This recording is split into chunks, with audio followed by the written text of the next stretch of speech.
Hi, I'm Jo from J.H.Leather and welcome to another video. Now, I recently got sent a knife to review and I thought as part of that, I would let you all know what I look for when choosing a knife for leathercraft. So for me, I look for three main points when choosing my main leather crafting knife, and they are comfort, maintenance and versatility.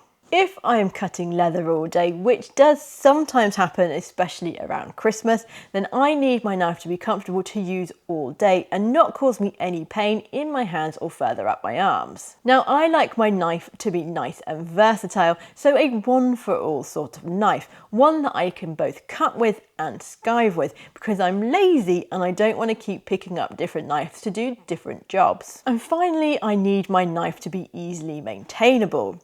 I don't want to have to be sharpening it all day, every day. However, when I am doing a lot of cutting, I know that I will need to do that along with when I am skiving. However, when I do sharpen it, I want that process to be nice and easy. Now, all that brings me on to this knife right here, the pattern knife from Ibex Ironworks. So back at the end of November, Rick reached out to me to ask if I wanted to try out one of his handmade leathercraft knives for review. And for full transparency, this knife was sent to me for free by Rick. However, the thoughts in this video are based on my own experiences. So Ibex Ironworks has quite a few different designs to choose from with their knives, but for me, as I already have quite a few skiving knives that I don't really use that often, I thought I would try out the pattern knife. So this knife is made from 154 cm steel, which, as someone who doesn't really know anything about steel, I asked Rick to give me a bit of the lowdown on that, and he came back with me to say that it is a proven performer and a premium stainless steel. It has been heat treated to 59 Rockwell on the hardness scale, which provide a good balance of edge retention while still being easy to sharpen for the common user. The handle is made from some beautiful cocoa bolo wood, which is a tropical wood from Central America known for its durabilities. The handles are cut on a CNC machine to ensure consistency through all the knives that Rick makes. Now, as you can expect from a handmade knife, the build quality is just excellent, and it is a really well balanced and thought through knife. It's not overly heavy and it feels really good in the hands. I really like the aesthetics of this knife. The wood choice is just brilliant and it feels really nice when you are using it. So now we know a bit about this knife, what we're going to do is put it through its paces on some of the leathers that I have here in the workshop. So the leather I'm going to be using for these tests is 3 to 3.5 mil bridle butt. And to start with, we'll do some straight cutting. Now this is where this knife really shines. Because that blade is so much longer than my other knife, it can cut this wider 1.5 inch strap really easily and in one go.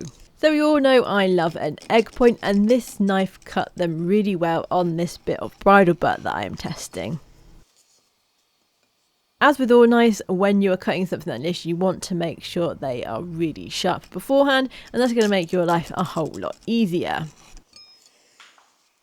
Now on to the skiving. So the size of this blade was another benefit in this area. This is a 1.5 inch strap, and having that extra sort of blade side meant that this actually skived a lot quicker and more easily than with my smaller knife, and I think most of that is just down to the size of the blade.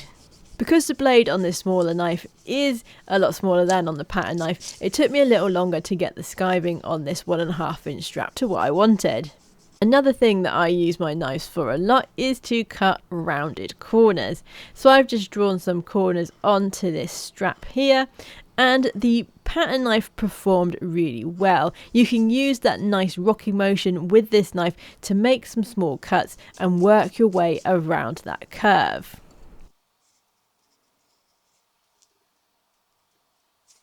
Now, although I don't always do this, however, when I get a new hide that I'm going to cut straps from, I am going to put a straight edge on it, and the pattern knife again performed really well here due to the size of the blade and how easy it is to use that rocking motion to cut in a straight line.